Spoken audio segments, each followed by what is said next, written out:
All right. Shalom. First and foremost, I want to give all praise, honor, and glory to Yahweh, Bahashem, Yahushua, Bahashem, Rakakwadash. I want to give double honors to my apostles and elders, Great Millstone, who teach very well. While not this truth from and salutation out there to the hopeful elect who continue to push this word in our truth, faith, and sincerity. And also, shalom to all the men, women, and children who sincerely believe upon the words of Yahweh by Hashem Yahushua. And on today, man, just basically getting on the destruction coming. And that's why we yearn for the destruction, because the destruction is one step closer from us being into the kingdom of heaven. It's a saying back in these old Western movies, this town is not big enough for the two of us. So for a lack of better words, during this empire, the kingdom of heaven cannot be erected, man. Why? Because it's full of wickedness. For the lack of better words, it's going to have to be a clean slate. And that clean slate is going to start off when the nuclear fire gets shot off, man. Not only to the Western Hemisphere, but through various parts of the planet Earth. And through that nuclear warfare, that's how the earth is going to be cleansed. But let's go ahead and start off with this in 2 Peter's. This 2 Peter's 3 and verse 10. But the day of the Lord will come as a thief in the night, in which the heavens shall pass away with a great noise. And it tells you the day of Yahweh Shema, because it's going to be days that's leading up unto the Lord. But that day of Yahweh Shema is going to have everybody's attention. It's going to be a noise that people can hear miles away. And they're not going to recognize what it is until you get up close and personal, man. Continuing on, though. It says, and the elements shall melt with fervent heat. The earth also and the works that are therein shall be burnt up. And how that can happen, that's not going to happen with a candle. That can't happen with a bonfire. No, this is going to happen through nuclear weaponry. And Esau understand the power that he have with that ICBM. That's why he's scared to shoot it off, because he know that's a step to the end of his kingdom. The same thing that the Lord blessed you is the same thing that the Lord is going to use to take you down, Continuing on in verse 11, seeing then that all these things shall be dissolved, what manner of persons ought ye to be in all holy conversations and godliness? Yes, you're seeing all these things going to be wiped away. For lack of better words, you can see America is not stable. Is one way, and this way is different. And ultimately going into 2025, best believe that this devil is going to come on with more desperate attempts to try to hold on to what little that he have, man. But that's why it says that ye be in all holy conversations in godliness. A part of us being in all holy conversations in godliness is us prophesying against Mount Seir. Because let's say all the things that's going wrong, you can really blame it back into the so-called white man. Job 9:24, the earth is given to the hand of the wicked. Jake going off, pollution going out throughout the planet Earth, the sea of trash that's in the middle of an ocean. Who can you blame that on, man? You can't blame it just on an NBA young boy. No, you got to blame that on the rulers of the planet Earth. And that's why Yahweh Shema is going to come and fix that. Verse 12, though, looking for and hastening until the coming of the day of the Most High, wherein the heavens being on fire shall be dissolved and the elements melt with fervent heat. Nevertheless, we, according to his promise, look for a new heaven and a new earth wherein dwelleth righteousness. And that's it, man. We're waiting on that new heaven and new earth wherein dwelleth righteousness. But in order for that new heaven and new earth to come, this current heaven and current earth have to be destroyed. Because again, righteousness cannot inherit wickedness, man. That's why we need a whole new kingdom, a whole new setup. Because if you get a piece of Esau kingdom, best believe a couple years down the line, things is going to be wicked again. But I'm going to go ahead and get this real quick, because it's just like when you go into Saul, when he killed the last Edomite. If you go into the times of the dark ages, the Moors, they came and saved the Edomites in the sense, taught them how to bathe and things like that. Through that, they actually cultivated the devil. And look what we have now, that big beastly dragon, man, who's ruining the whole planet Earth, man. And that's why this destruction make more and more sense as we get closer and closer to the end. And here it goes, this final admonition, so basically final warning, man. It says, for behold, the day cometh that shall come, that shall burn as an oven. Yes, Malachi 4:1. It says, for behold, the day cometh that shall burn as an oven. Yes. So what can burn as an oven? Everybody put their oven on. They're talking about burning as an oven is when these missiles drop, man. All the proud, yeah, and all that do wickedly. That put Esau on the scene, but that also put 2/3 of our people on the scene, man. Because even though they're not the wicked, they do wickedly by following so-called white man action. So you're going to get the same thing, man.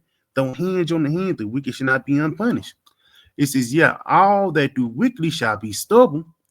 In the day that cometh shall burn them up, saith the Lord, Yahweh Shemashah of hosts, that it shall leave them neither root nor branch. And that's the point right there. Because after the nuclear missiles hit, that would be the end of the rulership of E. In no way ever will he come back into power like he did after the Roman Empire. So that's why the missiles is going to be a stamp that it's going to be no way that this guy is going to return. You're not going to affect the planet Earth with your disease anymore. That's why that Sirach, the 10th chapter, makes so much sense. The physician cutteth off a long disease. He that is today a king, tomorrow shall die. And that disease is Esau, and the Lord is going to use this spiritual chemotherapy to get rid of that. You know? We can get this real quick. This is the book of Isaiah 14, and I'm going to start at verse 23. It says, I will also make it a possession for the Benton and pools of water, and I will sweep it with the besom of destruction, saith the Lord of hosts. And that's what you do when you clean things up. That's what besom means. You know, that's really talking about when the warhead hit in this aftershock, for lack of better words, that will sweep things away. But that's going to be like a cleansing agent, just going back into Yahweh Shemashah, cleaning the whole planet Earth from wickedness, or basically cleaning the whole planet Earth from Esau. You know, because look at all of Bart Simpson's doll, plastic, estrogen in people food, fake food, even fake fruit. You know, but he'll turn around and slap organic upon the sticker. So it's a million reasons why the Lord will do away with Esau. But it says, and I will sweep it with the besom of destruction. It's talking about the missiles. So let's get right here. Yeah. This is the book of Job, Psalms 9, and I'm gonna start at verse 5. It says, thou hast rebuked the heathen, thou hast destroyed the wicked. Yes. And how the part of the Lord rebuking the heathen is him sending out the prophets. This prophesy against Mount Seir. It was spoken. It said, thou hast destroyed the wicked. And then ultimately, the wicked is going to be destroyed with ICBM nuclear missiles. Thou hast put out their name forever and ever, and there's leaving neither root nor branch. Because it's not like people are going to look back in Babylon and wish on it like, oh, parts. No.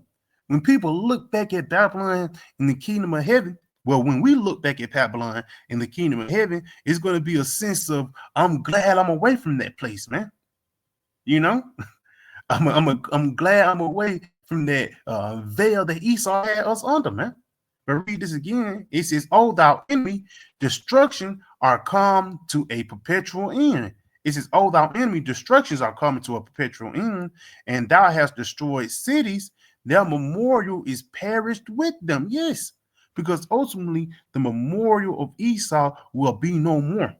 Going to get to a point after those 1,000 years, son and nephew, and all these Edomites is going to get gathered together and get wiped out, man. And that's why it's going to be no root, no branch, and no memorial. Because through a process of time, the Edomites is going to be extinct.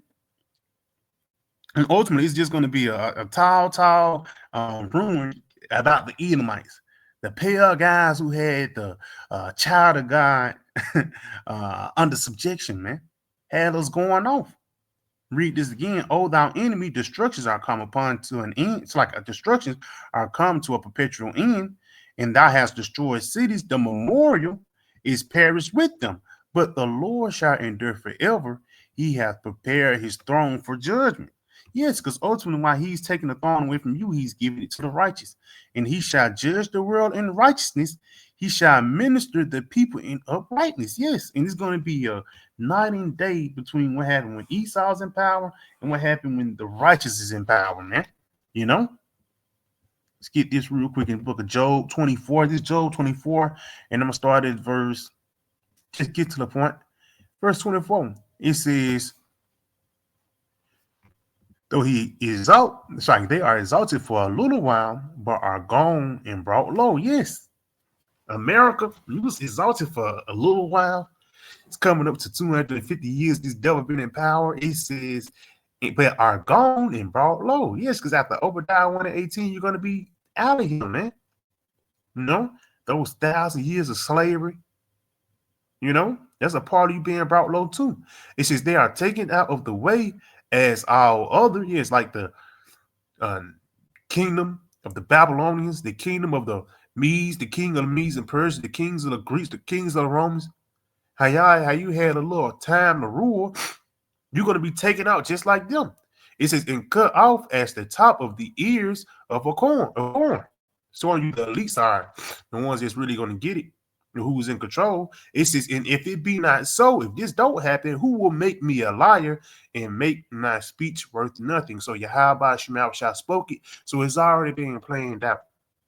And Esau feel the Lord more than a lot of Jake do. That's why he's going to the extreme to try to keep certain these things away.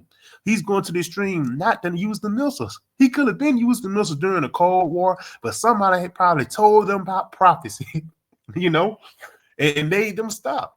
You know, at the same time, just telling you that a lot of these things that Esau is building up for the military is really for Yahweh Shah to be exalted, man. Whether it be the Space Force or whether it be the ICBMs, all this is a part of prophecy. So yeah, I can pray this video every time we give our praise, honor, and glory to Yahweh, by Hashem, Yahweh Shai, by Hashem, Rakakodash. We give devil honor to my apostle, elders, great millstone, and shalom.